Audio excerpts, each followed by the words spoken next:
For those our regulars in the audience, you know that the Cushwa Center sponsors research, lectures, and conferences that deal with aspects of the U.S. Catholic historical experience.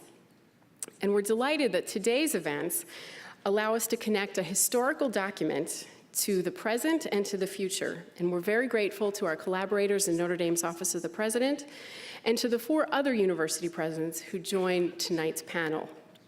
I'll introduce each of them briefly before they speak, but for now, I'll just name them. Father Joseph McShane of Fordham University, President Julie Sullivan of the University of St. Thomas, Father William Leahy of Boston College, President Patricia McGuire of Trinity Washington University, and of course, Notre Dame's own Father John Jenkins. Our 2 interlocking segments of the program looked both backward and forward. In his lecture earlier today, John McGreevy helped consider the Land O'Lakes Statement as a primary document crafted in a particular moment in the history of the church, the nation, and higher education.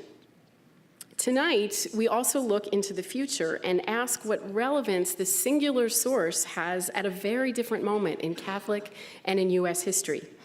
Our panelists will not only consider the Land O'Lakes Statement and its historical context at their respective universities, but also reflect on its strengths, weaknesses, and ongoing relevance from their perspectives in their leadership positions.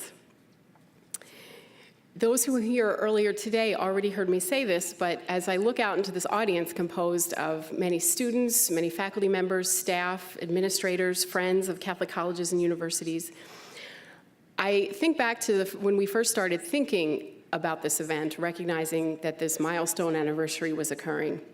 And one of the first things I said to Father John was, you know what I'd really love to happen at this event is I'd love it to inspire people to actually read the Land O'Lakes Statement. And to that end, working, thanks to Pete Lapsey at the Cushwa Center and working with Notre Dame's Office of Marketing and Communications, we did reproduce it, I believe, for the first time in a pamphlet form and made it widely available. You could certainly find it, but you had to go looking for it. So our hope is that it will be distributed widely. Be sure to obtain a copy if you don't already have one, and the Cushwa Center can help with that. My hopes in this respect have already been realized. Last Wednesday evening, I discussed the Land O'Lakes document with 45 young women in Ryan Hall on campus. I was very impressed with their insights and their level of engagement. My colleague, Father Kevin Grove, a faculty member in theology and a resident of Dunn Hall, did the same in that hall with young men there. Also, members of Professor Brian Collier's American Studies class, God, Country, and Notre Dame, analyzed the statement during the second week of classes, wreaking havoc, I know, with chronology. I know when I teach it, it appears on the syllabus around Thanksgiving. So I'm grateful to Professor Collier for accelerating things for that. And from what he's told me, I think that adjustment paid dividends in the thoughtful discussions that his students had. I know several groups discussed the document in between our sessions, and I hope many more so will do the same in the weeks to come. Over the course of the next hour, I will introduce our panelists. They're each going to offer prepared remarks of about 10 minutes each, and then we'll open up the discussion for audience members to ask questions. The students who participated in the aforementioned discussions will pose the very first question, so I'll call them forward first, and then the floor will be open. With that, I'm very pleased to welcome our first speaker, Reverend Joseph McShane, S.J. Father Joseph McShane is the president of Fordham University and a member of the New York Province of the Society of Jesus. He holds bachelor's and master's degrees from Boston College, as well as master's degrees in theology from the Jesuit School of Theology at Berkeley, and he earned his doctorate in the history of Christianity at the University of Chicago. Father McShane is, the Cushwa Center is very proud to note, a historian of U.S. Catholicism.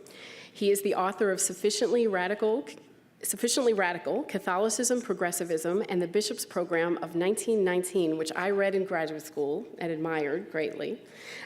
It's an important book that threaded together religious history and the history of the progressive era before very few scholars in either subfield had thought to do so. So that's how I heard of him first.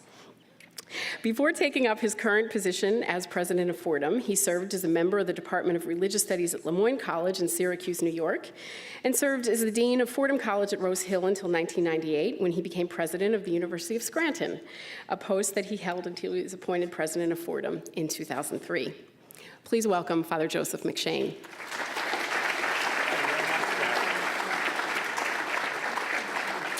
Thank you very much, Kathy. You're one of the only two people in the world who read the dissertation, so I'm especially grateful to you for taking the time. At the outset, before I address the concerns that I have or the comments I'd like to make about Land O'Lakes, I have to thank Father Jenkins for allowing this conference to take place. John, you have for many years been for me, and I mean this, a hero of mine. You're a man of great integrity, and you also have a deep commitment to providing for the entire American church a place and a forum where important matters about church life in the United States can be discussed, as does Bill Leahy at Boston College. But John, I want to thank you for this. This is an important event. Without you, it would not have occurred. And of course, I know you long enough to know that you will say it was all Kathy. I agree with you. So I praise you, but I thank Kathy for everything that she has said. There's one thing that Kathy said, and this is going to be the beginning of my comments about Land O'Lakes. She held up the document, and she said, "We took this occasion to print copies of it for you." And I had turned to her earlier, and I had said to her, Land O'Lakes is for the Catholic Church something like what the Ratio Studiorum is for Jesuit education. In Jesuit circles, we always cite it, but I am firmly convinced that both Land O'Lakes and the Ratio Studiorum are the most cited but least read documents in the history of the Church and the history of Catholic education. Therein lies the importance of what John McGreevy did this afternoon. And I mean this, John. You gave us the landscape, the context. You gave us the intellectual mechanisms that we needed to dive into this document. We had the opportunity to read John's address before he gave it this afternoon, and it was very, very helpful. However, I want to build on what John said, and as I do so, I want to address the question of whether or not this unread document is a dangerous document and a seismic break with our history. And I would say, if you look at the first characteristics, that we have to be, Catholic universities have to be universities in a real sense. I want to place that statement within the context of the history of the American Catholic experience in the American Catholic Church and the work and ministry of higher education in the Catholic community in the United States. I do not know much, I will be honest and tell you. I don't know much or as much as I should about the history of the University of Notre Dame. I know it is an extraordinarily good institution. I know it is a towering source of strength for the American Catholic community. I don't know its history. I know more about the history of my own institution and about BC, where I went. I know more about the University of Scranton. I know some about the University of St. Thomas, and I have admiring knowledge of Trinity. I want to go to my institution and talk out of its experience, because I think it will make my point. Fordham University in New York was founded by a towering bishop, an irascible bishop. Thank God we have no more of those around. John Hughes was himself an immigrant. John Hughes brought to the task and the work and the ministry of being the bishop and later the Archbishop of New York an outsider's sense. That is to say, he brought with him into his ministry an understanding of what it was to be an immigrant, an outsider, and someone who needed power. Therefore, when he founded Fordham, he founded it for two reasons and two reasons only. One, to preserve the faith, and two, to give the immigrant population that the church served an opportunity to take its rightful place at the table of American life. Those two desires I believe, drove and continue to drive the American Catholic higher educational ministry and mission. Preserving the faith and making it possible for our people to have a place, a meaningful place, a transformative place in American dialogue, discourse, and at the table of power. John Hughes and others, and I would imagine Father Soren felt the same way, John. John Hughes understood that excellence, in the terms that society defined excellence, excellence had to be attained by the immigrants. It was not enough for them merely to learn the faith. They had to learn what American society wanted them to learn, or expected them to learn if they were going to be a part of the American system. This meant that at moments in our history, the church has had to see that excellence in cultural terms is itself an apostolic value. And this is important. It means that we have to evolve, and we have evolved. Our institutions have evolved, and they have always evolved to become more attuned to what the culture was about. Why? As I say to people on my campus, we have to be bicultural and bilingual. We have to speak the word of faith, or the language of faith in the church, but we have to speak with persuasive force, cunning and understanding the language of society and culture around us. So, in my institution's life, the founding was faith and transformation for power. The second stage of evolution occurred when the Jesuits had to give up the ratio and adopt a true American curriculum. Why? Because that's the way in which excellence was defined, and if you wanted excellence to be recognized in your graduates, you had to go with what the culture demanded. The third was the introduction, let me be honest, of professional school education. There was no greater knockdown, drag-out fight in Jesuit rec rooms across the United States than those fights that broke out about whether or not business schools should be established. And what carried the day? What carried the day was the realization, the practical realization, that for our people to achieve success and a place at the American table on the terms that American life placed before them, we had to prepare them for leadership in business, and then law, medicine, all of this. My point here is this: American Catholic higher education is evolving because it has to evolve. In its evolution, it will always remain true to two things. One, its mission to pass on the faith, and two, its mission to make it possible for our people, its people, to be successful in the world and on the world's terms. Why? So that they can penetrate the world and bring a transformative message of peace and the gospel to that world. If you look at the next phase, it's this document, Land O'Lakes, which recognizes that after the council there is a new world for the church and a new world in American society, and we had to continue to adapt. So my point here is, Land O'Lakes is not a radically, what would you say? It's not a radically new document.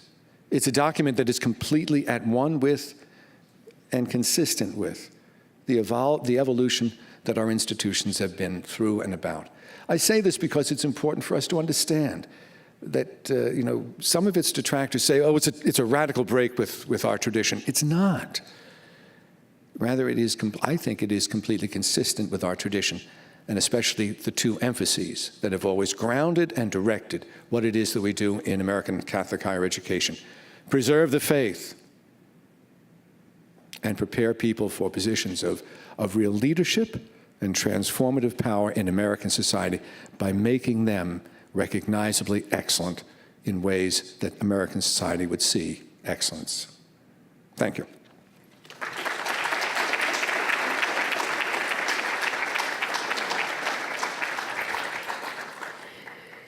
Thank you, Father McShane. Our next panelist is President Julie H. Sullivan. She is president of the University of St. Thomas. She is the first layperson to serve in that position in the university's 128-year history. Prior to her arrival at St. Thomas in 2013, she was professor and administrator at University of North Carolina at Chapel Hill, and then the University of California, San Diego. She then served for 8 years as executive vice president and provost of the University of San Diego before arriving at St. Thomas in 2013. President Sullivan holds 3 degrees from the University of Florida, including her PhD in business. Her research and teaching have focused on corporate and global tax planning and financial reporting to shareholders. President Sullivan shares her education, financial, and business strategy expertise with public and private companies, as well as nonprofit organizations. She is currently a board member of Catholic Charities, Loyola University Chicago, Greater Twin Cities United Way, and TCF Financial Corps. She also is a member of the Minnesota Business Partnership, the National Association of Corporate Directors, and the Minnesota Women's Economic Roundtable. Please join me in welcoming President Julie Sullivan.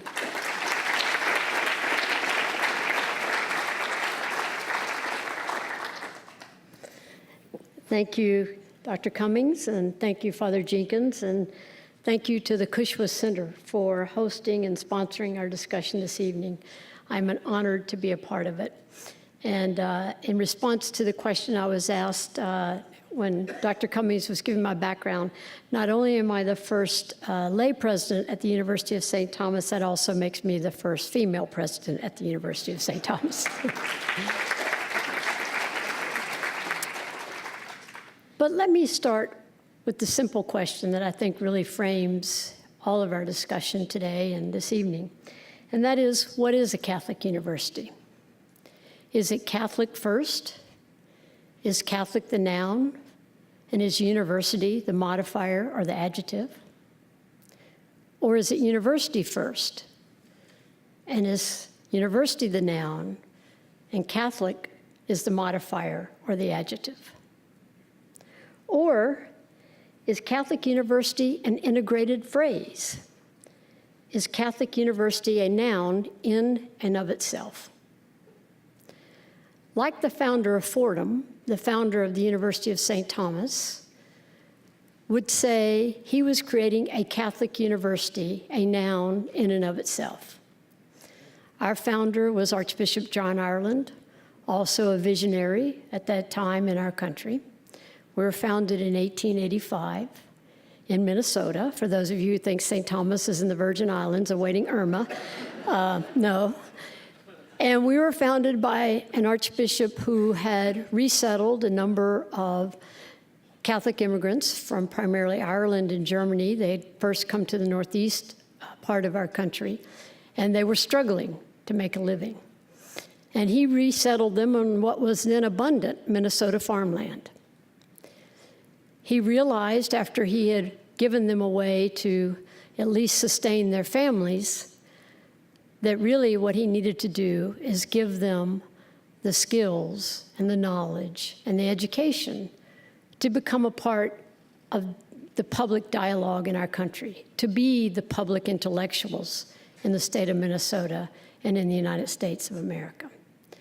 So he too created a university that he firmly believed was about certainly deepening and strengthening our faith, but just as much about preparing its graduates to be full members and the most outstanding members of this great country. Yet, when the Land of Lakes document was written in the mid-1960s, just after Vatican II, we did find ourselves at a time where most Catholic universities stressed the Catholic more than university. And some would say that Land of Lakes was written to move the pendulum to stress university more than Catholic. And Ex Corde came along in 1990 to move the pendulum back to stress Catholic more than university. Well, I don't believe that, like my other panelists, and I hope like many of you. I believe Land of Lakes is more accurately characterized as imagining a Catholic university as an integrated phrase, as a noun in and of itself, with no modifiers. The Land of Lakes architects, like the founders of many of our universities, our Catholic universities, the Land of Lakes architects described a bold vision for a Catholic university, and they were pioneers in doing so. So, here it is, 50 years later. Why do we remain on the journey of clarifying the integrated term Catholic University? Why is it so hard? Why have we been discussing and sometimes debating for 50 years what it means to be a Catholic university? There are several reasons, and all of you could enumerate many. Some of them involve the hierarchical nature of our church. But the reason I'd like to focus on this evening is one that I think involves all of us.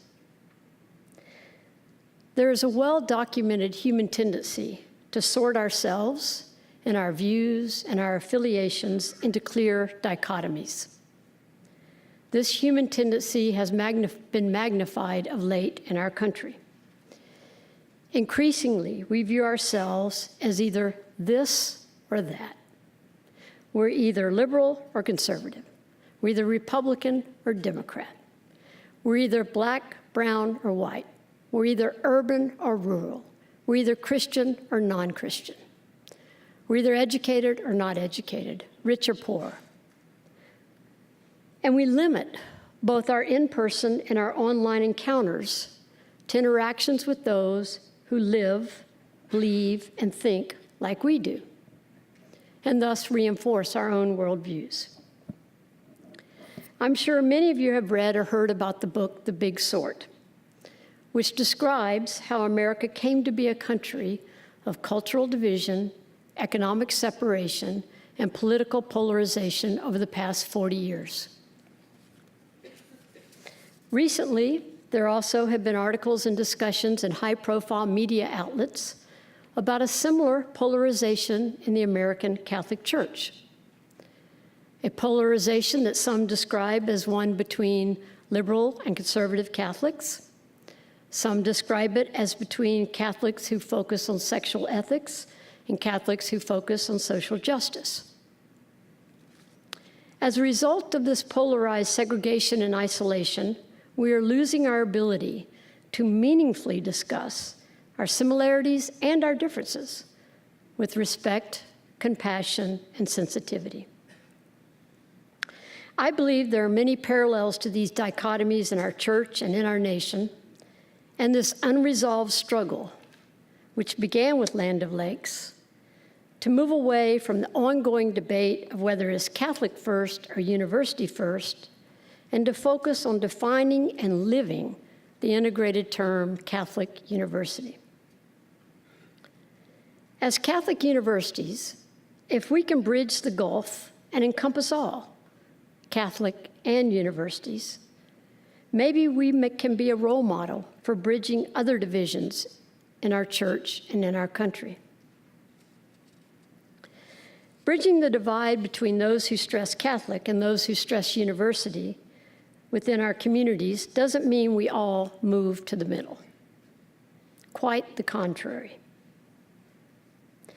It means we resist segregating ourselves in our, quote, camps within our own university communities, and we authentically encounter, communicate with, and learn from each other with love and respect.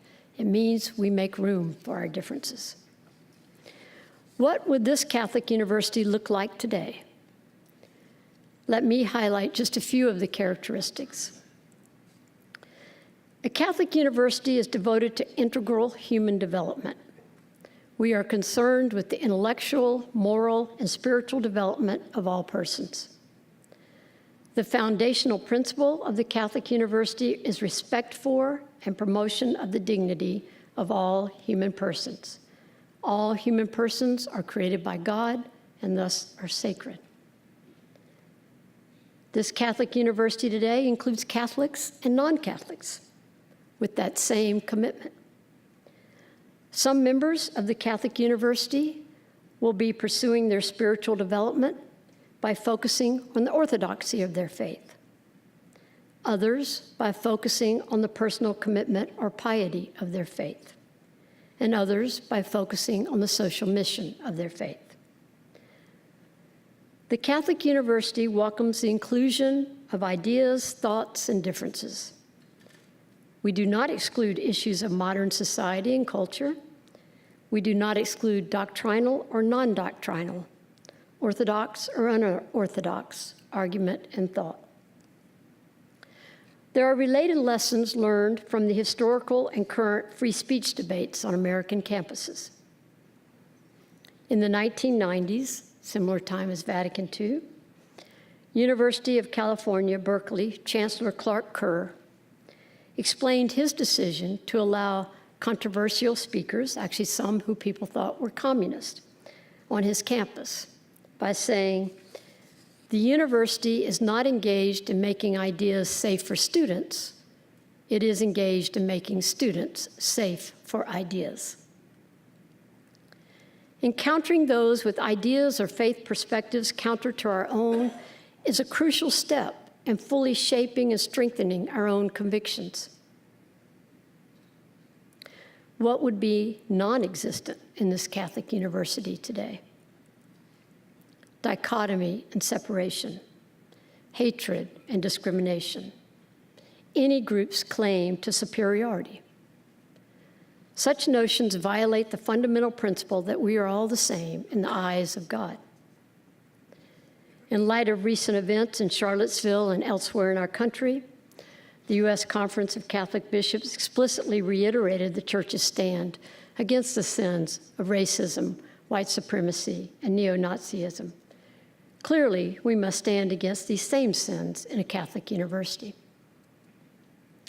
In conclusion, a Catholic university is called to be a community of inclusion, encounter, and accompaniment. Members of a Catholic university are called to see the other person not as they might see them through their limited lens, but as God sees him or her. This is our calling, and this is our opportunity. If we can bridge the chasm between those who prefer to stress Catholic and those who prefer to stress university, as a Catholic university, we also may be able to serve as a role model for bridging the chasm in the American Catholic Church and the many other chasms in our church today. In our country today. As leaders of Catholic universities, we stand in the middle, regardless of our personal beliefs. We stand in the middle, making room for all, doing everything we can to break down the walls and chasms separating our community members and creating a sense of us, something at the University of St. Thomas we refer to as one university. Thank you.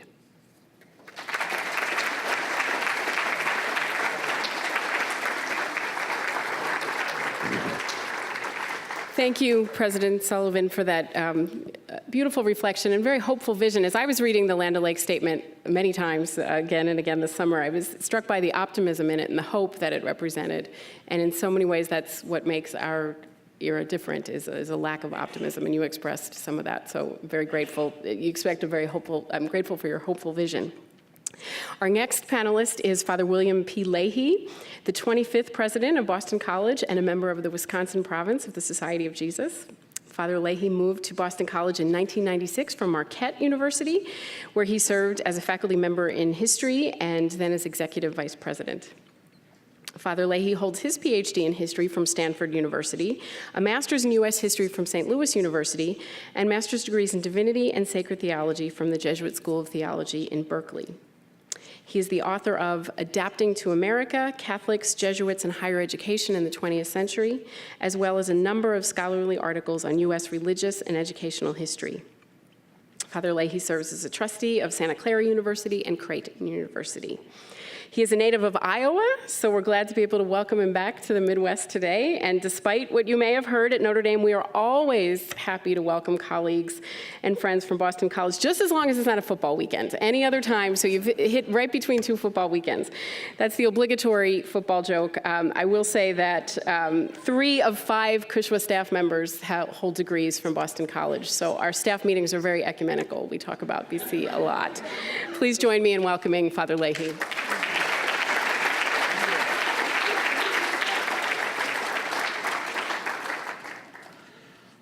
I very much enjoy coming to any state that begins with the letter I. And so I tell the people in Boston that I'm from Iowa. They really have no idea where that is. It's somewhere beyond the Hudson and before the Pacific. But I tell them there are the I states. There's Iowa, Illinois, Indiana, and Idaho. And I feel very welcome in South Bend because it's an I state. And I have to say that I've always enjoyed my contact with individuals at Notre Dame. In my graduate study, I came very much to be an admirer of Phil Gleason, who was a longtime member of the Department of History here, and someone who has written so intelligently and aptly about Catholic higher education.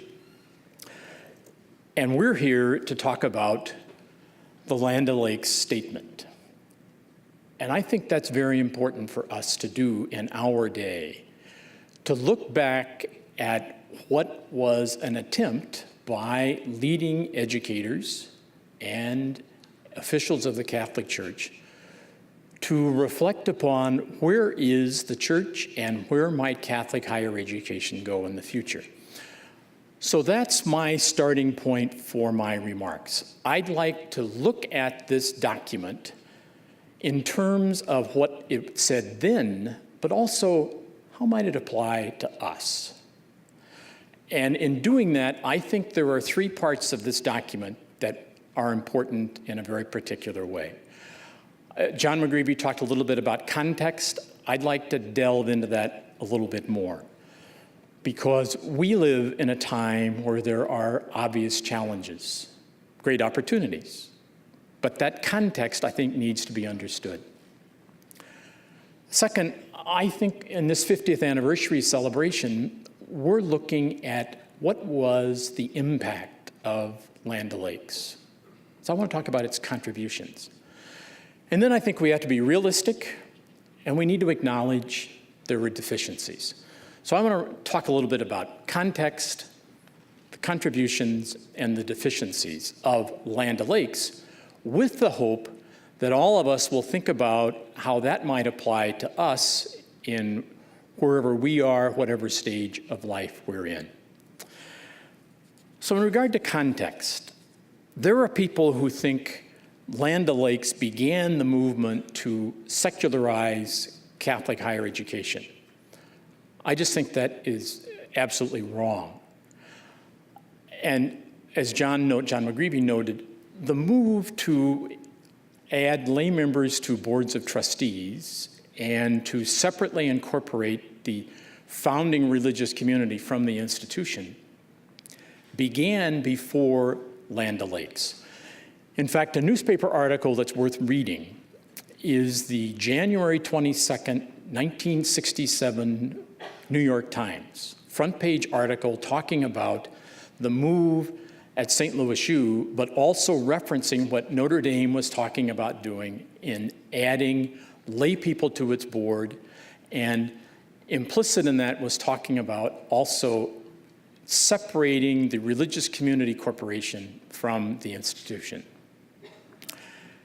And why that was done, if you read that article, Father Reinert was quoted, and he said, St. Louis U made the move to add lay people, including a lay chair, because it wanted to ensure better representation of various interests and concerns within the university.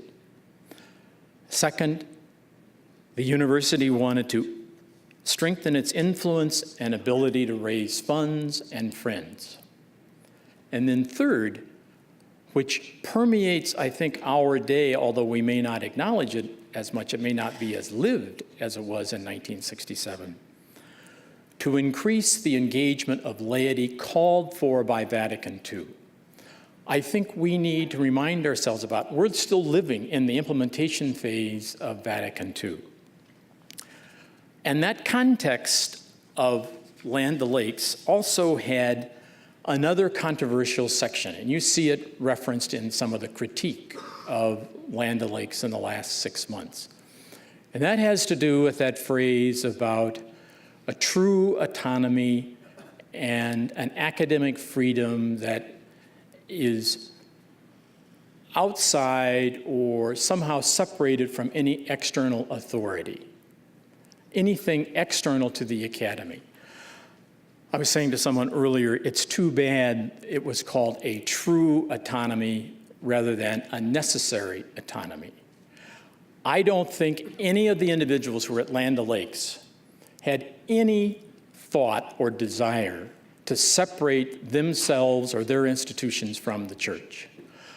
Nor do I think they were people who ignored the realities of accrediting groups. I think they were very conscious of the pressures coming from the courts around eligibility of Catholic institutions for funding. Again, back to context, but in August of 1966, the U.S. Supreme Court allowed a ruling of the Maryland Supreme Court, state Supreme Court, to stand, which denied eligibility of 3 institutions in Maryland, at least 2 of them Catholic, to receive state aid on the grounds that they were sectarian. I lived at St. Louis U for part of my training, and I knew Father Paul Reinhardt. One of his major concerns throughout the 60s and 70s was maintaining eligibility for federal and state aid. It's in that context, I think, individuals at Land O'Lakes pushed for this phrase, a true autonomy. Also, they had been individuals who lived through moments of clash with the church. Within my religious community, which was a tightly controlled community in terms of the hierarchical structure, we in Jesuit schools could not change curricula, we couldn't move to expand programs or even construct facilities without approval of the local, provincial, and the Superior General staff in Rome. All those were factors. I don't think, though, the true autonomy phrase had anything to do with wanting to cut off connections with the church or deny those realities and that tradition of Catholicism. So, context, I think, very important. And I think we also should realize in 1967, those people gathered at Land O'Lakes made significant contributions.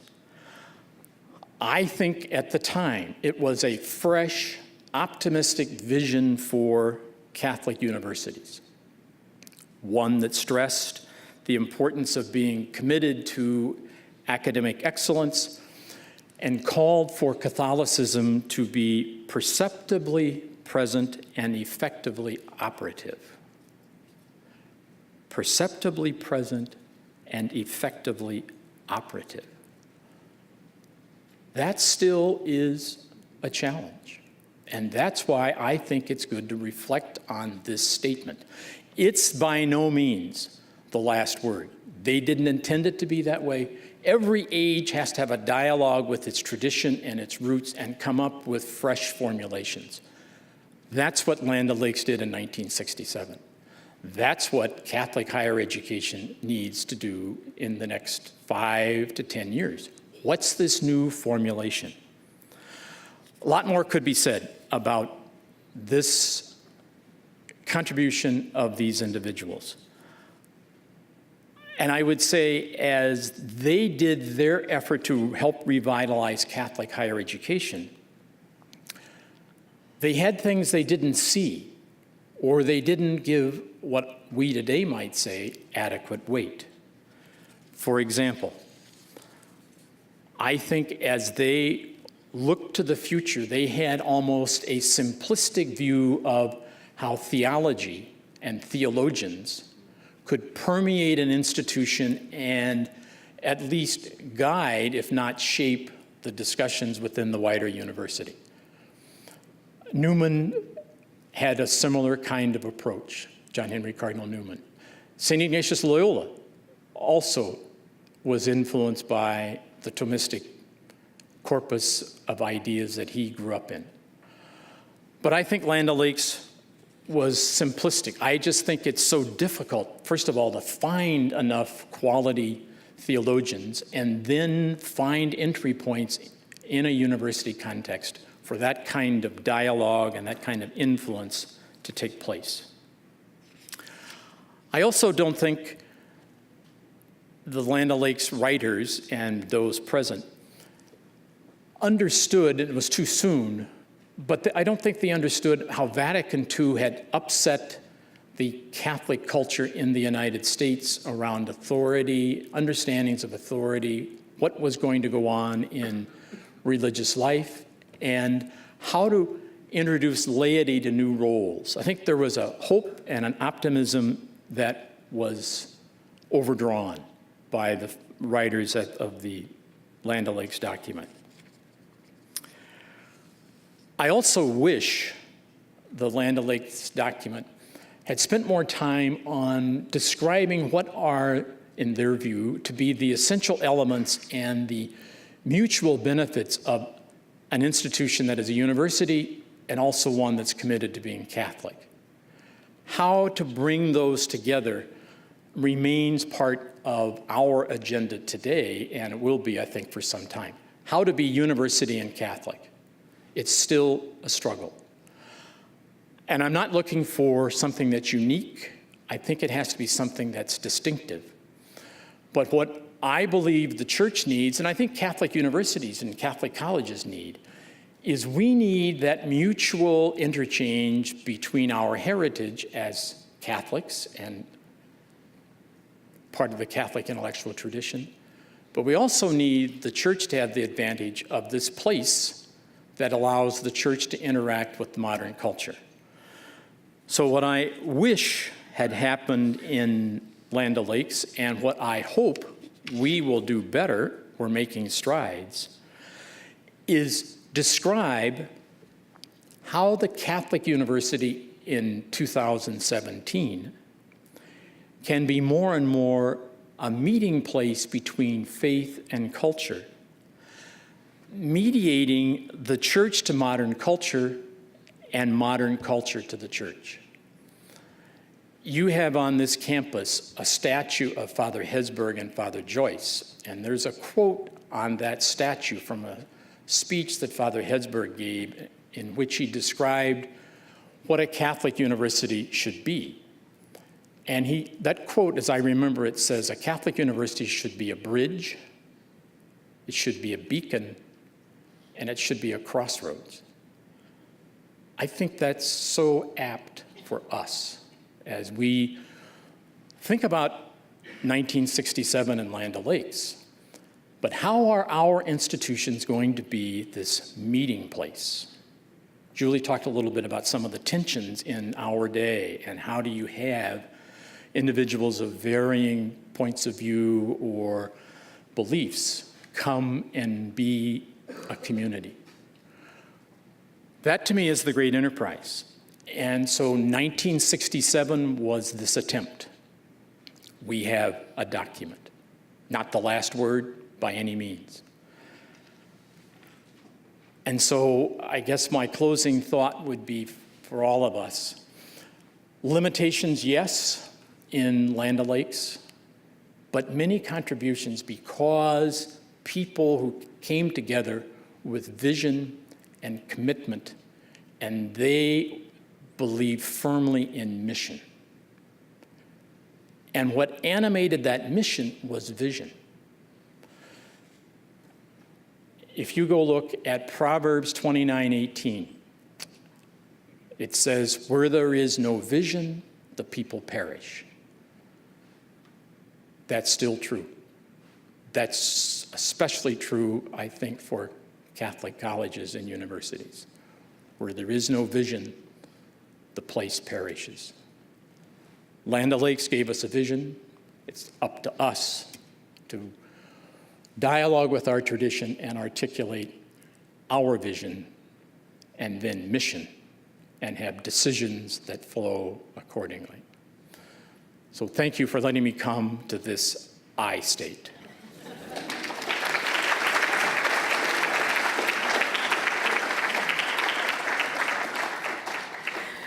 Thank you, Father Leahy. I'm pleased now to introduce President Patricia McGuire of Trinity Washington University in Washington, D.C. President McGuire earned her bachelor's at Trinity and her law degree from Georgetown University. Before she assumed the presidency of Trinity in 1989, she served as the Assistant Dean for Development and External Affairs at Georgetown University Law Center, where she also taught in the law school. From 2014 to 2015, President McGuire served on the U.S. Department of Education Advisory Committee on Student Financial Aid.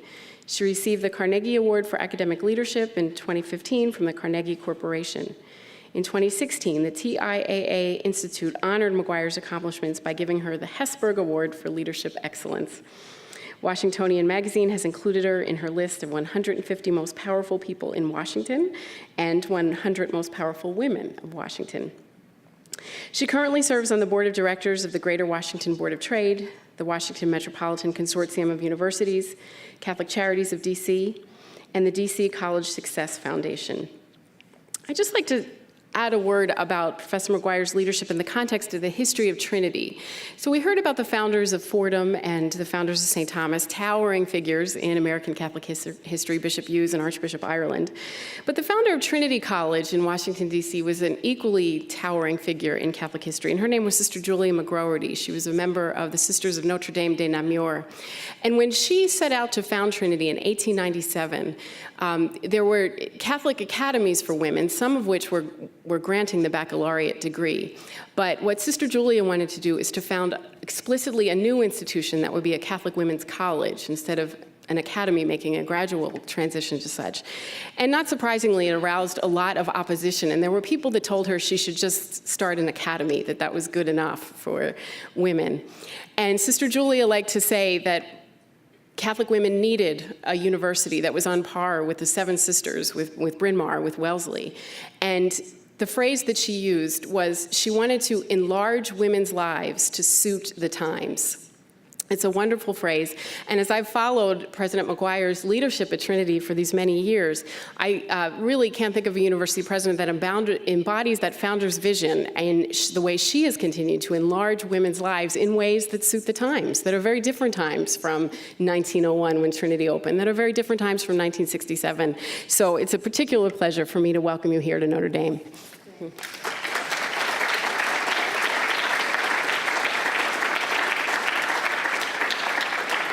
Kathy, thank you for those very generous words and also for your very generous treatment of Trinity in your book. I gave your book to our Board of Trustees, so we love the historical work you've done. And Father Jenkins, thank you for inviting me. You are also an icon. I bow down to you, as we all have this evening. And dear colleagues and friends, if ever there was a time for Catholic higher education to act on our deepest values, now is the time. Forgive me if I seem distracted by the fate of my dreamers and all of our dreamers, but their fate is ours as well. And I was so glad to hear Dean Greevey speak of them this afternoon. More on this to come. But when the roll call comes to tally who stood up for the oppressive, who stood up to the oppressive, hateful, scandalously inhumane policies and tactics of a government at this moment, will Catholic higher education be on the right side of history, on the right side of social justice? That is our challenge tonight and from this day forward. Now, tonight we reflect on a moment in the past in order to know how to move into the future with greater zeal than before. Whose Catholic Church? Whose experience of Catholicism? The men gathered at the lake in 1967 were brilliant academic and church leaders devoted to the idea and ideal of the Catholic faith that had shaped their lives and work for decades. His powerful faith animated the religious, academic, and civic leadership of Father Hesburgh.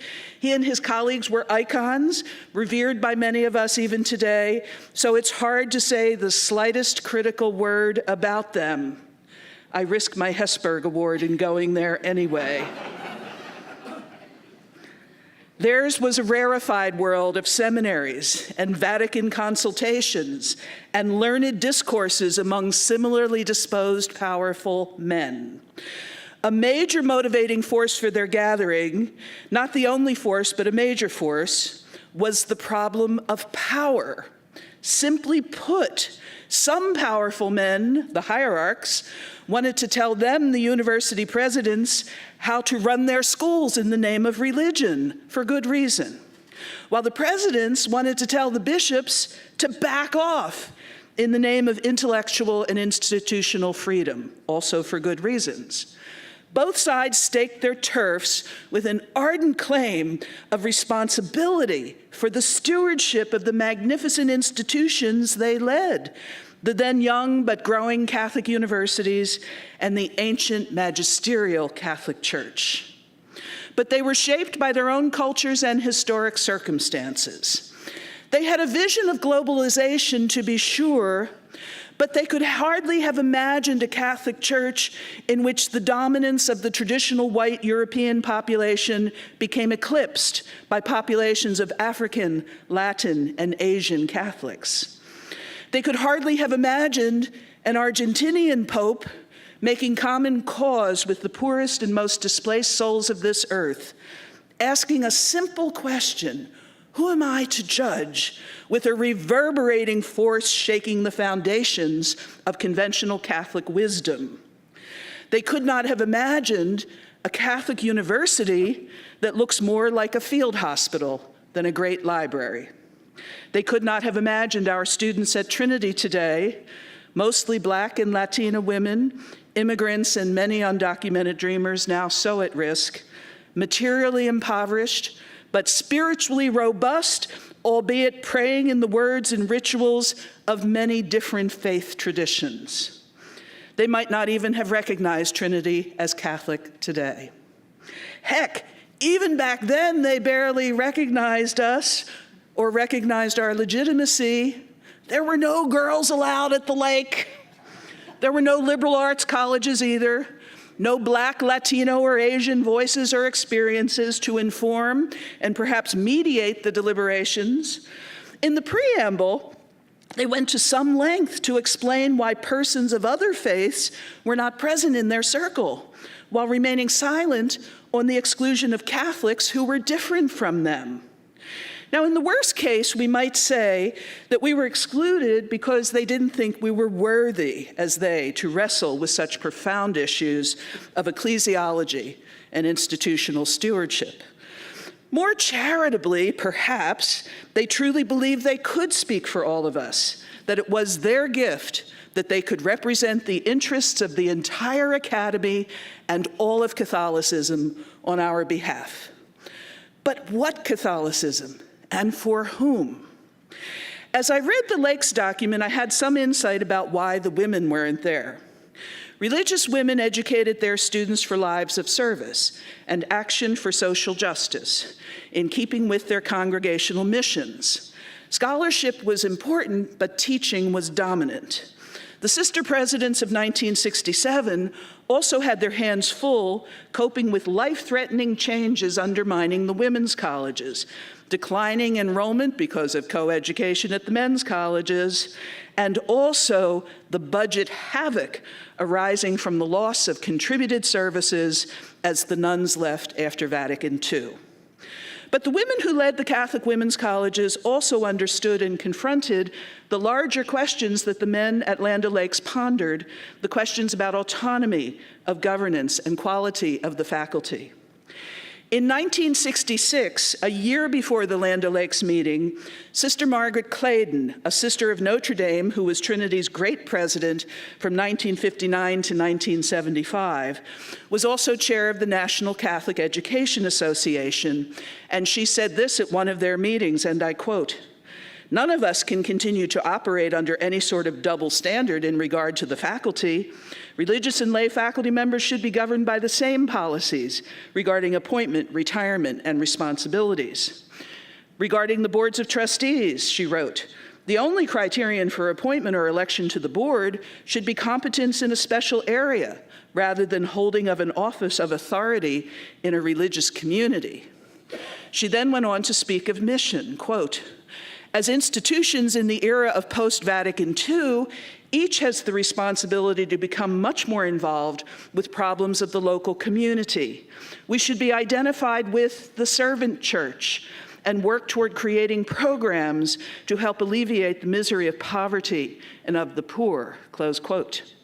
In many other talks she gave on Catholic education in those years, Margaret's voice was as prophetic as the men at the lakes. She emphasized the signs of the times, and she spoke of the responsibilities inherent in inheriting a revolution, the title of another major address. Her framework was consistent with Gaudium et Spes, and her call to mission echoed in Land O'Lakes and later in Ex Corde. While not invited to the Land O'Lakes meeting, Sister Margaret later was elected as one of the delegates to the 1972 Vatican Congress on Catholic Higher Education, the only woman in the American delegation. I spoke to Margaret just last week about the Vatican meetings, and she recounted this story. I quote, "I kept raising my hand and wanting to speak, but they wouldn't call on me," she said with a laugh that was pointed. Even at age 94, she remembered it with great clarity. The men were ignoring her. She confided her frustration to her great friend, Ted Hesburgh. He came up with a plan, quoting again. "He invited me to lunch. We walked out of the Vatican at the spot where all the men were getting into their big limousines, and he made a point of introducing me to each of them. And then we walked on together, and they saw us talking. After that, they called on me regularly," close quote. Two brilliant minds plotting together. Sister Margaret led the laicization of Trinity's board in 1968, aligning Trinity with the movement to ensure the quality, competence, and flexibility of leadership for the future. That future came barreling at me in the 1990s at Trinity, when Sister Board Chair handed me the keys to the president's office on a fateful August day in 1989. I asked her what I should do if the bishop called. "Ignore him," she said. "Your job is to fix it or close it." Nice way to start. During a strategic planning meeting at a board meeting, where the alumnae were clamoring for yet another new admissions director, a sister of Notre Dame finally stood up and asked, quote, "Why are we trying so hard to reclaim a population that is gone? We founded Trinity to educate women who were excluded from college. There are thousands at our doorstep," close quote. The question sparked a revolution. It moved us to action, turning our attention to the women in our city who had been marginalized economically and educationally. Today, more than 95% African American and Latina, and many immigrants, very low income, believers of other faith traditions. We live our Catholicism in service to others. For Trinity, the most prophetic element in Land O'Lakes proved to be the articulation of institutional autonomy, but not in the way that has caused so much criticism over magisterial authority and academic rights. In a very different sense, the articulation of autonomy decoupled our institutional fate from the material concerns of the religious congregation and broke us away from an endless debate over liquidate or live, and forged a new partnership of religious and lay leaders, talented professionals together, who were able to understand our faith obligations in new ways while reading the signs of the times with more professional insight and some modern tools like data and fiscal forecasting. Far from divorcing Trinity from our tradition, we came full circle to understand the modern imperatives of our Catholic mission, and we developed the ability to choose directions boldly and wisely. Now, the men at Land O'Lakes might not have imagined a Catholic university like Trinity today, but surely they would take pride in the way their ideas made our mission possible. But there's little time for self-congratulation here. We Catholic educators were to inherit a revolution, in Sister Margaret's words, half a century ago, in another time of threats of war, nuclear fears, racial strife. Land O'Lakes proclaimed our freedom and obligation to lead the revolution with the moral clarity of the Catholic faith tradition to create a good society rooted in social justice.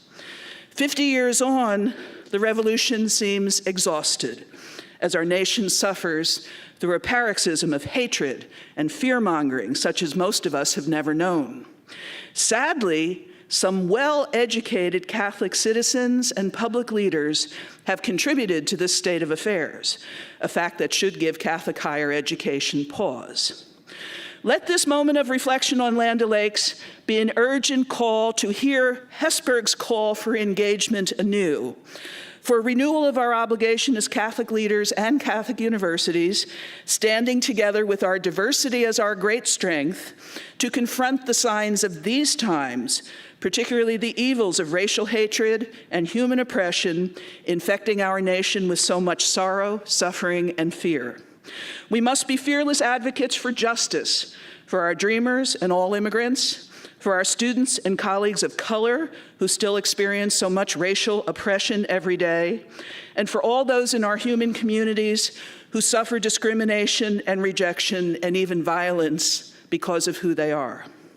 Let us not shrink from a charge that we are too vocal, lest we betray our faith by standing in self-protective silence.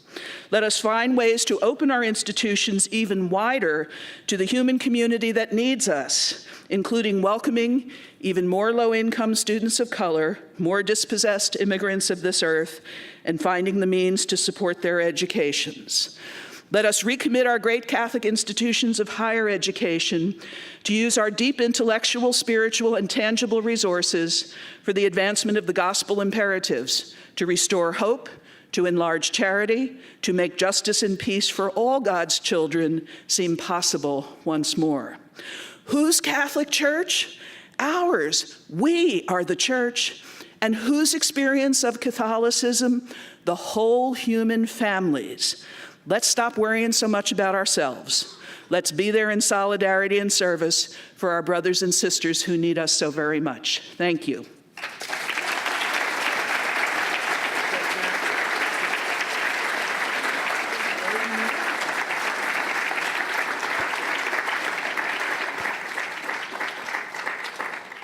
Thank you, Pat.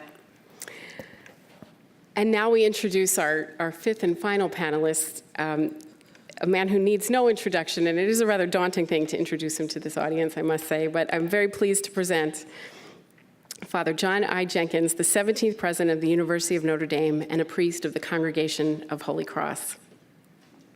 Father Jenkins earned bachelor's and master's degrees here at Notre Dame and received his doctorate in philosophy from the University of Oxford.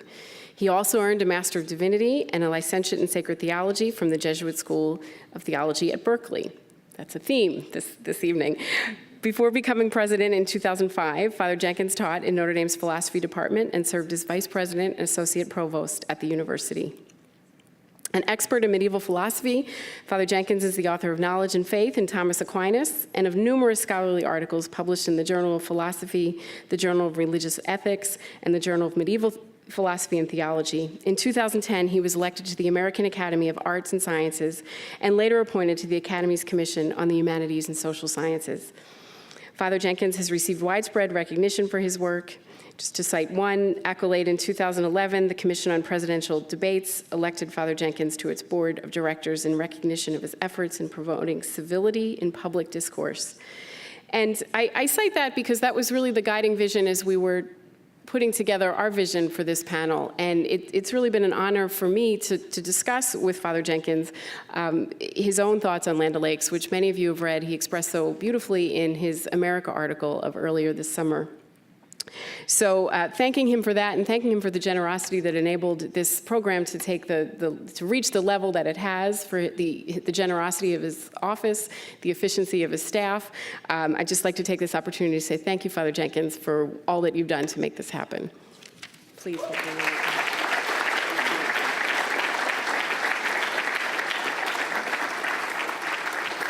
Kathy, thank you very much. And you know, one thing I should just note, I just want to recognize my predecessor, Father Malloy, who's worked hard on many of these issues, and in the discussions between Land O'Lakes and Ex-Corde Ecclesiae was a critical figure and a great contributor to those. I also want to recognize Jan Cervelli, who's here. She spoke at our dinner, and I just want to acknowledge her as president of Sisters of St. Mary, so it's good to have you, Jan.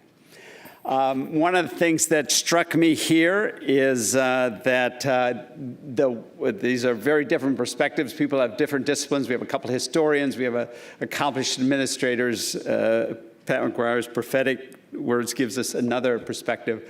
I'm a philosopher, so you can fall asleep now. But what I just want to briefly just make 3 or 4 points, kind of a more general level. Perhaps they can add, I hope they add something to this conversation. And those points are the inevitable tension. I think there is an inevitable tension between Catholic universities and the church hierarchy, and I'll say why. I want to say a little bit how that tension can be creative rather than the opposite, and I want to say how much both are needed at this time. First, the inevitable tension. One thing I study is medieval thought, and one thing or I'm interested in is the origin of universities in the 13th century.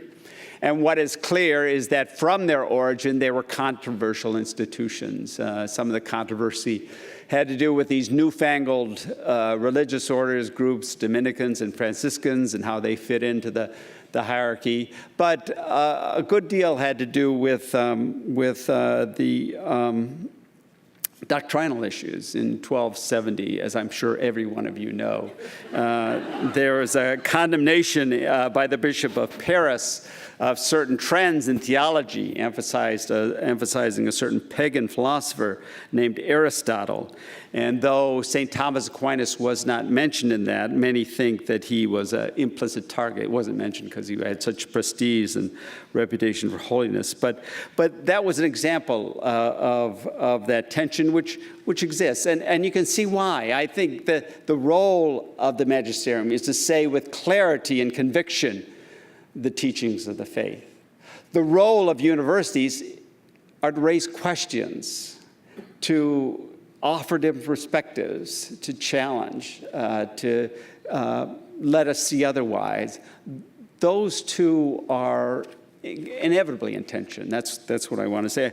I guess I would add here, and this is somewhat verging into the controversial. I think in our situation, as has been pointed out, we live in a polarized political environment. That's become a cliche, but it's a truism. And sometimes I think the sort of political divisions get played out in universities, perhaps sometimes not to the benefit of Catholic universities, but maybe to the benefit of certain various political views. You may agree with that or not, but I think that creates a challenge. But back to my main point. I mean, there's this inevitable tension between universities, Catholic universities, and the magisterium. But the point I want to make, it's a creative tension. It should be creative tension. And I think this is what the people at Land O'Lakes were trying to get at. Whether they said it or not, I think that's what they were trying to realize, the place where that can be a creative tension. The heart of truth, the heart of faith is that truth is found and proclaimed. In the words of St. Paul, if you confess with your mouth Jesus is Lord and believe in your heart that God raised him from the dead, you will be saved. That's a clarity there. A clarity about our statements, our proclamations, and our clarity about beliefs. But at the same time, any genuine faith is a faith seeking understanding. Any genuine faith worth its salt grapples with doubts and grapples with questions. And so we can be skeptical about our understanding at any particular moment, and we can raise questions about it and raise doubts about it. That's kind of part of the dynamic of faith. I think in the Catholic tradition, and I think this is its great strength, there's a commitment that dialogue between faith and reason, that dialogue between kind of the certainty that we found the truth in Jesus Christ and the continual groping for an understanding of what it means for us and what it fully means. That's part of the Catholic tradition, right? That's not a problem. That's its strength, right? That for 2 millennia, we've had that conversation going on and those tensions existing. And the challenge for us, I see the challenge for all of us at Catholic universities is to make that tension fruitful, to make it lead to greater insights, to deeper faith, to deeper understanding of our faith and what it demands of us now. And I think the challenge for Catholic universities is to be places where that can contribute, perhaps challenge, but contribute to the life of the church, the life of faith. The challenge for the hierarchy is to allow that conversation to happen. And I think both are challenged, and appropriately so. There's inevitable tension. We should expect that. The task is to make it fruitful. The task is to make it fruitful. So those are 3 points. My final point is I think at this time, given the rapid growth in knowledge, given globalization and all the disruption that's happening, given the kind of challenges that face us now and will continue to face us, it's more important than ever that we have robust Catholic universities that can provide this place of dialogue, this place of inquiry, this place where reason grapples with faith and this dialogue occurs. I think it's, again, it's a source of strength for the church. It's a contribution to the life of the church and not a diminishment of it. So I wrote a long article, America. I'm going to let that stand, and I'm going to let those comments stand. So thank you very much.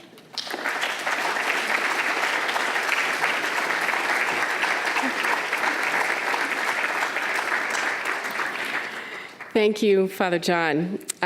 If I could invite John McGreevy to come up to the panel, and if you could all switch your microphones on, please.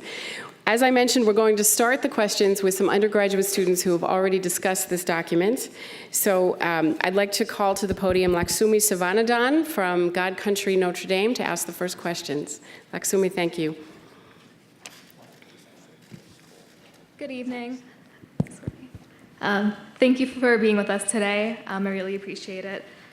My question to you all is, the Land O'Lakes Agreement was signed 50 years ago today in a very different political and social climate than we find ourselves.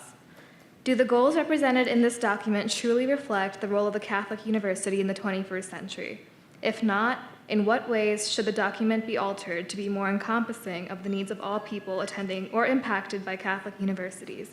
For example, how might the voices of women be included?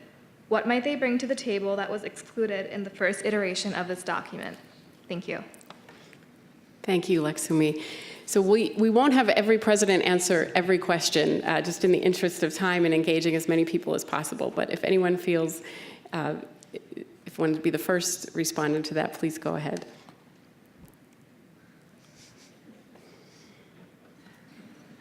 I will answer the question of how women can be more involved. First of all, we are involved. Look at all of us here today. Secondly, we must be willing to stand and speak and be participants fully. Third, we must be about issues that are not just about ourselves. You know, I think part of the problem we face in the academy today is the accusation of too much identity politics, and I think that is true. But I think we, in fact, earn credibility for our voices as women, as men, as African Americans, as Latinas, as gay persons or other persons, if we are able to show that we are knowledgeable and able to speak across the range of issues and to be advocates for all people.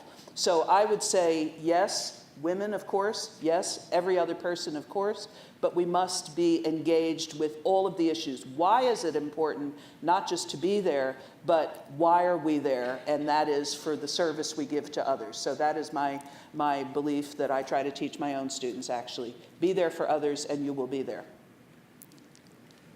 And I would say, in terms of what was written in 1967 was written in 1967, different time. We today, and 20 years from now, 50 years from now, also will be in different circumstances. So every age has got to engage in that analysis and that dialogue and that fashioning of goals and what I would call a vision statement and mission. Every institution that I know that's really strong has a vibrant mission statement that speaks to its community. If I could just follow up on that. I think 67 was not that different from now. I lived through it. Imagine that. It was an age of tremendous turmoil. But I want to pick up on what Bill says. The church at that moment was bold enough to engage the culture, nationally and internationally. And that's important. You can't, if you don't engage in a dialogue, respectful, attentive dialogue with the culture around you, the church ceases to be a church. It becomes a museum. The church remains vital only when it is in conversation with the world that God has placed before it and entrusted to it. If we don't engage in the dialogue, the church ceases to be the church. This is one of the insights that I know that Pope Francis held before the cardinals before the conclave. He said, a church which is self-deferential ceases to be a church. And since then, he's talked about the temptation to be a museum. And there is a temptation to live in our minds in a church that is long gone and will never come back. So I want to underscore what Father Leahy said is true. The dialogue, the engagement, the courage that enables us to engage is all important. I'd like to call up now Claire Rudden and Claire Kramer, two women of Ryan Hall, to ask the next questions.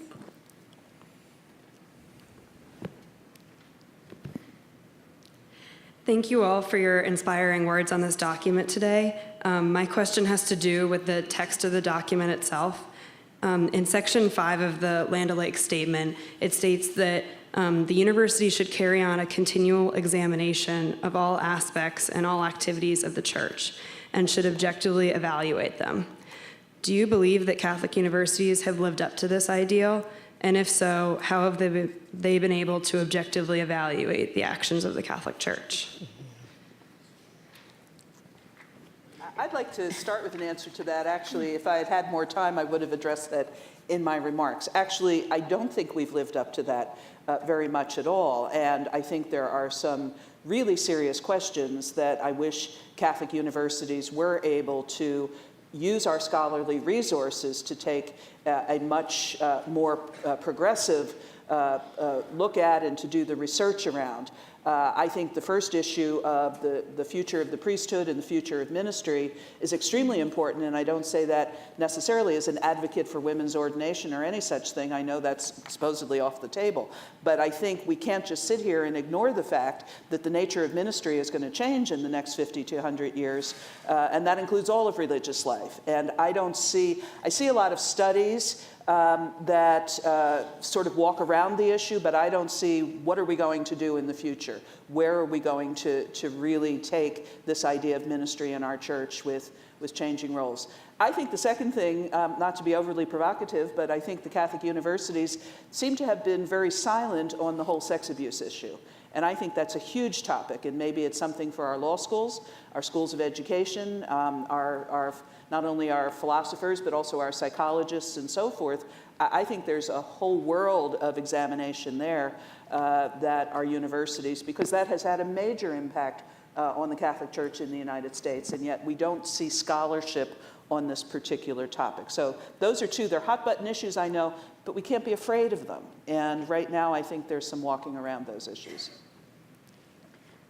I would say that we need to learn to have more patience and understand that we're not going to get to immediate answers, and that we can have dialogue about different alternatives. It's not threatening.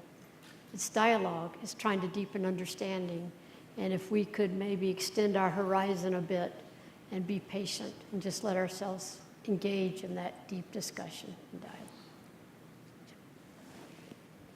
Yeah, the only thing I would add is that just remember that if you were in another religious tradition, if you were Protestant in the United States or you were Jewish in the United States, you would look with envy on the fact that there is this relatively sophisticated network of colleges and universities allied to a particular faith tradition. It's an extraordinary resource. And so I think what you phrased in your question is really an opportunity as well. Just one thing on this, if I might. The beginning of Section 5, I stayed away from this because this is a hot button issue for a lot of reasons. But if you read it, the Catholic University as the critical, reflective intelligence of the Church. Yikes. I have had conversations with bishops who say to me, forthrightly, says who? You know, what about the magisterium? What about, the bishops? What about all of this sort of stuff? This is a hot topic because it calls into question inherited ways of going about our business. And when I say our, I'm talking about both the church and the universities. This requires, I think, internal dialogue. I said before, dialogue with the world is important, and I believe that completely. But we've got to be a church that learns how to speak to itself and to be honest, unafraid, hopeful, aspirational, all that. But we have to internally begin to have the conversation. Bishops have to sit down with members of the theology department and the sociology department, with faculties, and seek their advice, but also I think faculties and presidents have to be humble enough to know that sometimes there is wisdom in the pews and in the confessional box that has to be listened to as well. All I'm saying is this is a tough one. If I went into Cardinal Dolan and said, well, I come here from Fordham, and by the way, we are the critical, reflective part of the church. Just imagine what his reaction would be. What I would say, Joe, rightly. I don't like that phrase. I don't agree that I think it's too much to say the Catholic University as the critical, reflective intelligence of the church. I think that's overdrawn and strikes me as arrogant, almost like knowledge resides in us and we're going to tell you what you ought to think. I think we should have the listening, but I don't believe a Catholic university has the answer to every issue, nor should it aspire to give the answer to every issue. Right, I think we're in agreement because I said so I hope you never tell Cardinal Dolan that you have the answer. When I go to see Cardinal Dolan, it's two old church historians, agreeing that we don't know everything. Good. And then we get to talking and telling stories. But this is an important, the internal dialogue has got to ground this because that's where the credibility of the conversations, is strengthened. So it's respectful internal dialogue. But this is a tough one for the reasons that, my esteemed colleague and dear friend, Bill Leahy pointed out. I mean, if you go in and you say this to a bishop, I mean, it really is arrogant. And this may be true of other religious orders, but Jesuits, as you know, are very humble, so we would never do that. Father John? Hard to follow Joe, but I do agree that does sound arrogant. It has a kind of, we're going to tell the church what to do. And one thing, the point I want to make is that Catholic universities need to challenge and be prophetic, but they need to be challenged as well. I think one of the great gifts of being a Catholic university is you have this tradition that transcends the age, that has the wisdom of the Gospels and the ages to challenge us. How do we live? And I think there's a great tendency at universities generally, not Catholic universities, to sort of what's new and with it, and there's a great tendency to sort of jump on the bandwagon of the now. And one of the great gifts of Catholic universities is you can resist that because you have this great tradition. So I guess my only point is to follow up on these two comments that the Catholic universities need to be challenged as well as challenged by the faith and by the church. Claire? Thank you all so much for being here, and thank you for Professor Cummings for allowing the Women of Ryan to take such a part in this important conversation. The other question the Women of Ryan came up with is this. Do you foresee another meeting like Land of the Lakes to update the document as the cultural and academic landscape has changed? And if you do, what topics would it focus on and who should be invited? Any one of you can offer to host this meeting, by the way. We'll just I think Joe has already, Father McShane has already said we need to invite the church. So I will go in a different direction. I think we also might invite some people from some other faith traditions and have a discussion of how does the Catholic University truly develop all students, Catholic and non-Catholic, intellectually, morally, and spiritually. How do we engage in that type of education in a pluralistic Catholic university? I'd also like to note that one of the things we're not talking about tonight is after the Land O'Lakes document, we went into a period of almost 20 years of dialogues. There were such meetings, and they were mostly focused on Ex Corde Ecclesiae. And we really haven't talked about Ex Corde at all, which was the Vatican Constitution on Catholic higher education that incorporated or responded to a lot of Land O'Lakes. Actually, Ex Corde is a great document. I have read it often and sat through many meetings about it. The norms are something else. You know, there's the law and then there's the regulations. We're all against regulation, but we love the law. So I think I would not foresee a gathering like Land O'Lakes again, because we have moved well past that particular moment. We have dialogues and conversations all the time, all of us with our respective bishops, but also at the Association of Catholic Colleges and Universities or in other ways. I think the real question is, before we talk about having another meeting per se, is what is it that we need to meet about? What are the questions? And I think now with social media and with, you don't need to have a meeting, you just have an organic, ongoing discussion about what are the issues of the day. I still think, I'm going to come back to a comment I made earlier about ministry, because it's obviously affecting the presidencies and deans and provosts and faculties of Catholic colleges and universities. I mean, the fact is, whether we like to admit it or not, the sociology of our personnel has changed dramatically, and it will continue to change. And I think that's a topic that needs to be looked at in a more scholarly way. When I was talking earlier about this paragraph 5, because it relates to that, I wasn't necessarily talking about arrogantly questioning the faith. I think there's a difference between the issues of faith, which reside with the philosophers and the magisterial church, and the issues about sociology and business organization and personnel and all of the other issues that are actually quite similar to all of the other institutional discussions we have everywhere, and that needs both scholarship and reflection on how do we take it forward. How do we rebuild our colleges and universities at a time when we are highly stressed and disrupted in so many ways? Catholic lower education has been going through this for years, and the disappearance of Catholic schools from inner cities has been a major crisis for not only our faith, but also for the feeder schools for our Catholic colleges and universities. There are so many of these issues that should be the basis not of one meeting or of one document, but an agenda for the future that really honestly and candidly puts some of the hard issues on the table and says, what are we going to do? How are we going to change our approach to this institutional church and institutions, and not as a questioning of faith? Let's get back to, we all share Catholicism. We may share it in different expressions of faith, but we are living through institutions that need to change, and we're not having the institutional change discussion very well. We have it on individual campuses, but we're not having it globally. Thank you to both Claires. And I'd like to invite Steve Burke from Dunn Hall to come up now. So thank you very much to our distinguished panel for coming and speaking about Land O'Lakes tonight. We welcome you to Notre Dame, and we're glad you're here.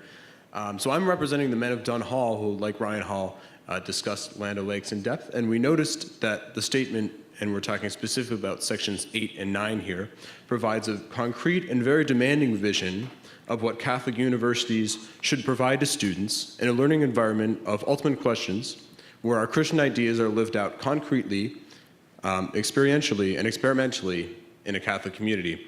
And what surprised many of us, that the word vocation, which gets thrown a lot here, and we're talking about God's call and not necessarily the development of some skill or other, never appears in the text. And this word has been a really important part of our communal, intellectual, and liturgical experience here at Notre Dame and in Dunn Hall.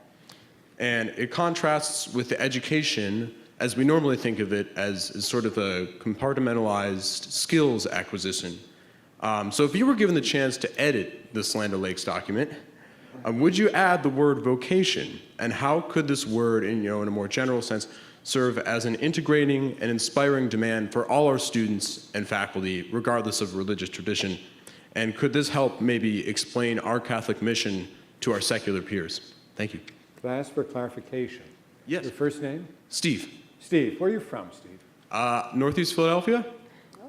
Are you from Philly or are you a job? So I just moved out of the city a couple years Just ago. outside your job. All right. Yeah. St. Joe's Prep, I'm sure. I went to public school, sorry.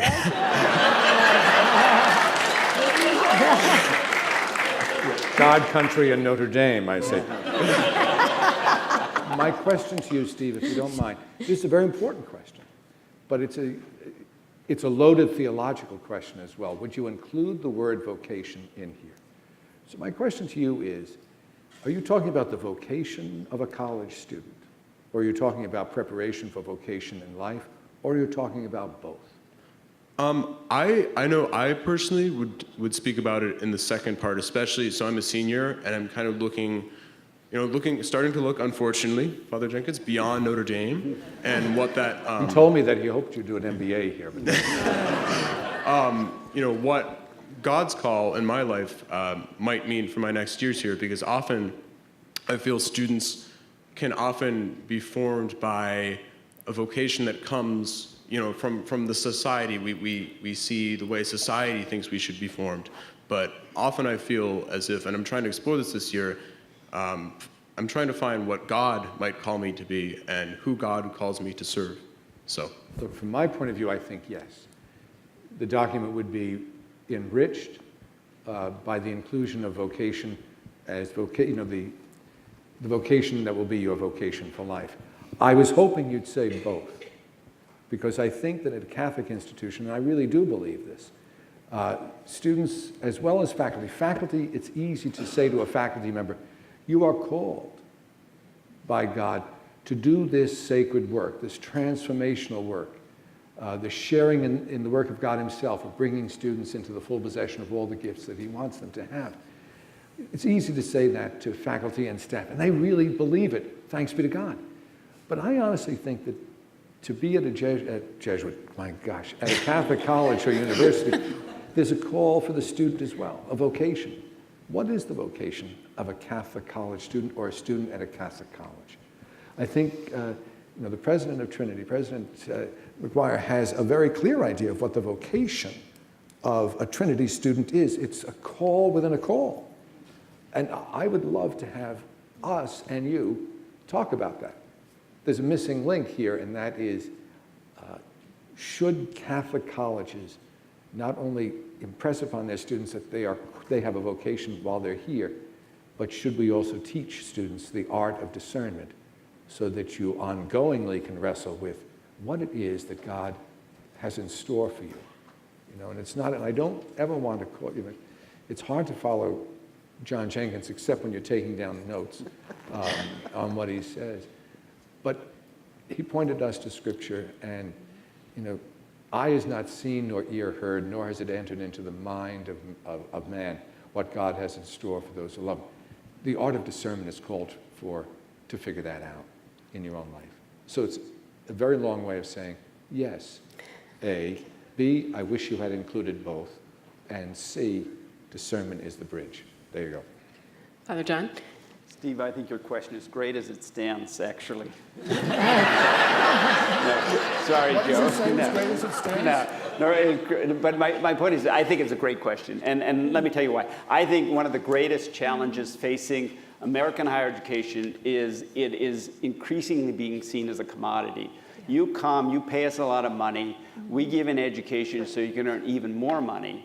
And it's simply a transactional reality. And that cuts at the heart. It destroys what the real ideal of education is, which is about personal transformation. And you capture that, Steve, rightly by talking about vocation. I will give some shout out to John McGreevy. He led a really great, really heroic job. He has the battle scars to show it. With a revision of our core curriculum. And what the committee really tried to do is retain that ideal of a liberal education, of a Catholic liberal education, that really is transformative and not simply a means to a job and a salary. And so, but isn't that, I think your insight's so good, because that's what a Catholic university can add, because we stand on that richer ideal of education. Thank you, Steve. Thank you. And that's a portion of our student-prepared questions. So now the floor is open. Please do come to the microphones. We also have microphones up in the balcony. And I kindly ask you to be brief and to the point. We're coming to the end of our time together, so I want to hear from as many people as possible. Please. There you go. All right. Hi, I'm Nick. I'm a freshman here. I'm from Caracas, Venezuela. You guys kind of got into this a little bit, but I was wondering if there's anything that either one of the other four said that you guys disagree with from your talks, that you disagree with. Thank you for mixing things up a bit. Look, I'm seated with the smartest people I've ever met. That's all I'm going to say. I have a second question if no one wants to answer that one. But I'd prefer if you did. All right. So, President McGuire, Yes. you spoke about Catholic education and Catholic university having to stand to be on the right side of history, the right side of social justice, and to have a society rooted in social justice. I mentioned I'm from Venezuela, and that's the church there for the last couple decades has really been pushing that message. Sorry, I'm kind of emotional, but. You're doing fine. You're doing fine. Yeah. So, in me and my family's experience, we had to leave the country because it's so bad right now, but the role of the church diminished greatly while I was there, while they were making similar calls to the one you're making. So I guess my question is, is being on the right side of history so important, or social justice important, as opposed to being on the right side of truth? Because history can be subjective, and people write history in different ways, but truth isn't, and truth is pure. So I'd rather be striving for truth than for anything else. So I was wondering what your thoughts on that could be. Well, that's an interesting way of phrasing it. I don't see the dichotomy. I think that we're both saying the same thing, perhaps phrasing it differently, if you will. We certainly want to be on the right side of truth, obviously. I don't disagree with that, so perhaps that's an improvement on the phrase. The phrase being on the right side of history means that we are, in fact, going to proclaim the gospel message that all human life is sacred, and every single person, whether unborn or born.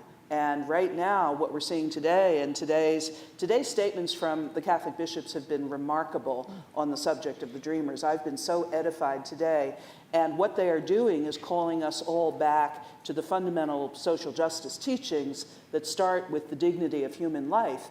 And that has been such a controversial issue in some ways for the church. And yet, I think by the bishops showing leadership right now, they're going to help so many Catholics come back together around the issue of human life in a way that is going to, in fact, enlarge the church and enlarge credibility on that issue, because now we're understanding that it's not just about one issue, it's about an entire continuum, and you know that has been divisive. I think the bishops are on the right side of history about the Dreamers. I think they're on the right side of history about the social justice teachings.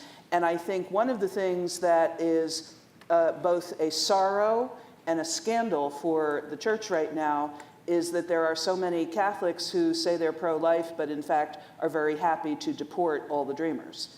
And that's very clear if you follow social media, that there are many, many voices who are anti-immigrant while also claiming to be pro-life. You cannot divorce the teachings of the church. You're in it for the whole thing.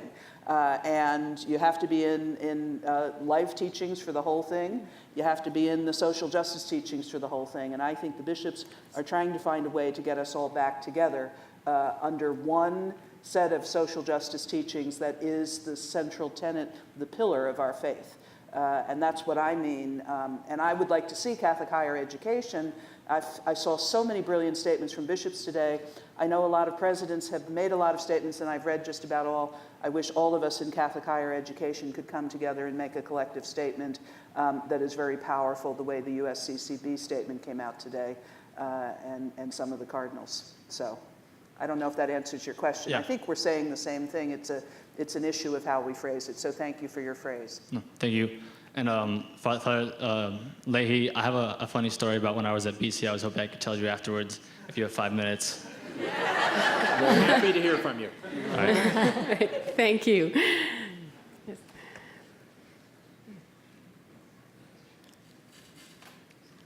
Hi, my name is Kelly. I'm actually a Boston College graduate, so hi, Father Leahy. And I'm working here at Notre Dame, and my sister is also at Fordham, so I have a lot of roles on the table. So my question is, has Pope Francis commented, or what is his standpoint on the role of Catholic higher education and its possibility to influence the U.S. or and the world? Well, I can't say I know a whole lot about what he said about precisely Catholic higher education. I do know he believes very much the church needs individuals who know their faith and live it and have a sense of mission. If I would add a word, if I could add a word to the document, it would be mission is only in the title. I think mission and vocation go very much together. So we need to be thinking about what is our calling, and then what's that final purpose that's going to give meaning in our lives, or mission? What's our mission in life? Father Spadaro, who is the editor-in-chief of Civilta, has told me that the Pope has written over the years, first when he was the Archbishop of Buenos Aires and then after he was elected, hundreds of pages on education, but most not translated yet. So he's, the editor-in-chief of Civilta has said, they're looking for a publisher. And the publisher would work with, with them to get a good translation and then would publish. So, I would love to see if we can get a consortium of Catholic university presses to do it. I've, said Fordham would have a great interest in doing that. I think Notre Dame would as well.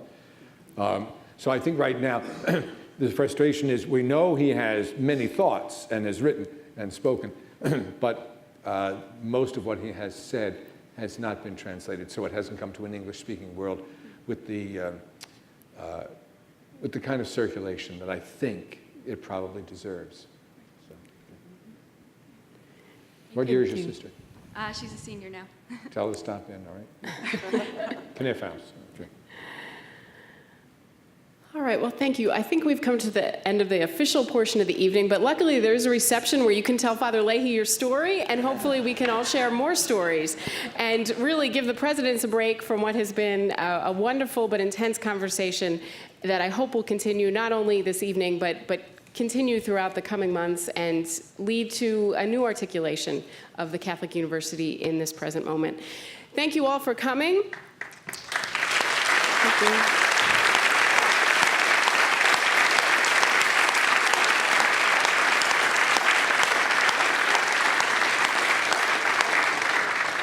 And thank you again to the presidents and to Dean John McGreevy for providing such a stimulating afternoon and evening of discussion. Very grateful to all of you.